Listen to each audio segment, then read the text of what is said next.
अपने माँ और बाप को बेटे दुख न कभी ना देना, उनके बुढ़ापे में हरगिज तुम आहा न उनका लेना।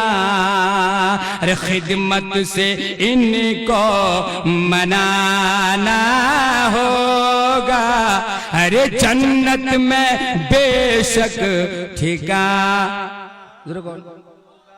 सुभान अल्लाह, सुभान अल्लाह। सुन मैंने सुना बोलो। हाँ सुन ले जोरे कहो सुभान अल्लाह। अगर जलसा मनाने के बाद नमाज छोड़ देना कामयाब होता तो कुरान ने क्यों कहा है ज़कर अस्मा रब्बिही, और आपने रब के नाम का जिक्र किया, जिस्म पाक होल, दिल दा पाक होल, फिर अल्लाह को ये अपने रब के नाम का जिक्र किया। अच्छा जिक्र को लाइट जिक्र कर सकना, ला इलाहा इल्लल्लाह, ला इलाहा इल्लल्लाह, ला इलाहा इल्लल्लाह मुहम्मदुर রাসূলুল্লাহ। আল্লাহর জিক্র কোন, দুরূদ শরীফ পড়ন, সালাম পড়ন। মা বইলা আচ্ছা করে শুনে লোক, আমরা বিলকুল দেশি কোচি মা ভালো করে শুনেলেন। একটা বাত শোনা।